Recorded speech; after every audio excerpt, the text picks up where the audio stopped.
दोस्तों, जब हम कोशिश करना छोड़ देते हैं, जब हमें कुछ साबित नहीं करना होता, जब हम अच्छे दिखने, सही बनने, ऊंचा होने की दौड़ से उतर जाते हैं, तब हम सहज हो जाते हैं। सहज होना मतलब सुस्त होना नहीं है। सहज होना मतलब मजबूर होना नहीं है। सहज होना मतलब अब जीवन से लड़ना बंद, और यहीं से करुणा जन्म लेती है। दोस्तों, मैं हूँ कोमल, और आज के एपिसोड 13 में हम यही देखने वाले हैं, समझने वाले हैं, जब हम सहज हो जाते हैं तो करुणा अपने आप कैसे आ जाती है। जैसे कि दोस्तों हम लास्ट एपिसोड में समझ चुके हैं, जब कर्तापन गिर जाता है तो मैं जो अहम है, जितने भी हमारी नकारात्मक अवस्थाएं हैं, जब वो गिर जाती है तो हम साक्षी भाव में हम स्थिर होते हैं और सत्य को देख और समझ पाते हैं, और हम सरल सहज एक पानी के प्रवाह की तरह बहने लगते हैं, और हमारा जीवन भी एक प्रवाह की तरह केवल बहता है, और वहाँ सिर्फ हम होते हैं जो सब कुछ देख रहा होता है, और हम सहज सरल हो जाते हैं।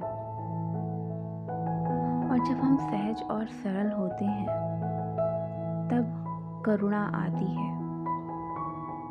तो चलो दोस्तों, अब हम देखते हैं, समझने की कोशिश करते हैं। दोस्तों, जब मैं सहज होता हूँ तो मुझे दिखने लगता है हर व्यक्ति किसी न किसी बोझ के साथ जी रहा है। जो गुस्सा कर रहा है वो भीतर से टूटा हुआ है। जो गलत बोल रहा है वो खुद से नाराज है। जो चोट पहुंचा रहा है वो खुद पहले चोट खा चुका है। लेकिन जब तक मैं अहंकार में हूँ, मुझे सिर्फ इतना दिखता है, इसने मुझे क्या कहा, इसने मेरे साथ ऐसा क्यों किया। सहजता में मैं हल्का हो जाता है, और जैसे ही मैं हल्का हुआ, दूसरा दिखाई देने लगता है। दोस्तों, समझने की कोशिश करना। एक व्यक्ति जो मैं के भाव में जी रहा है कि सब कुछ मैं कर रहा हूँ, तो वो जो भी गुस्सा करता है तो वो खुद पहले भीतर से टूटा हुआ होता है। उसके प्रत्येक जो भी अपशब्द होते हैं वो पहले खुद झेल चुका होता है, खुद चोट खा चुका होता है।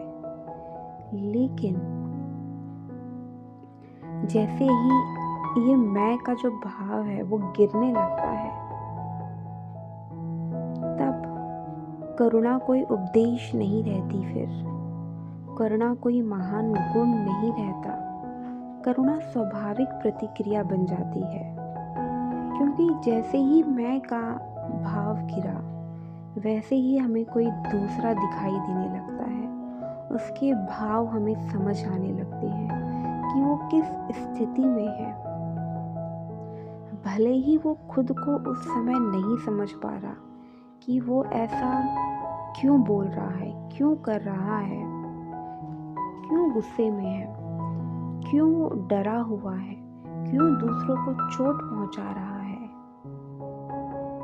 लेकिन जो व्यक्ति मैं को गिरा चुका है, वो उसके पीछे के प्रत्येक भाव को समझ पाता है, देख पाता है, तब वहाँ पे हमें दूसरे के लिए करुणा का अनुभव होता है। और दोस्तों, आपने भी अपने जीवन में अभी ऐसे बहुत बड़े कथावाचकों या फिर ऐसे महान संतों को आपने ज़रूर सुना होगा। जब कोई भी व्यक्ति उनके पास अपने दुख दर्द लेकर आता है, अपने विचारों में जो उनकी उलझन होती है, उनको जब वो लेकर के आते हैं, तो उनके जो वचन होते हैं वो अत्यंत सहज और सरल होते हैं। सहज और सरल होते हुए भी बहुत प्रभावशाली होते हैं, और उनके वचनों में करुणा होती है। वो जानते हैं कि तुम ऐसे नहीं हो, तुम तो केवल एक पवित्र और सच्ची आत्मा हो। ये जो प्रकृति के 3 गुण हैं, इनके द्वारा तुमसे ये करवाया जा रहा है। इसलिए जो प्रत्येक संत होते हैं, सच्चे संत होते हैं, वो यही बोलते हैं कि मैं तुम्हारे साथ हूँ। और जब वो नाम जपने के लिए कहते हैं, क्योंकि नाम जप में बहुत बड़ी ताकत है, वो अग्नि है जो हमारे मैं को गिरा देती है, जला देती है।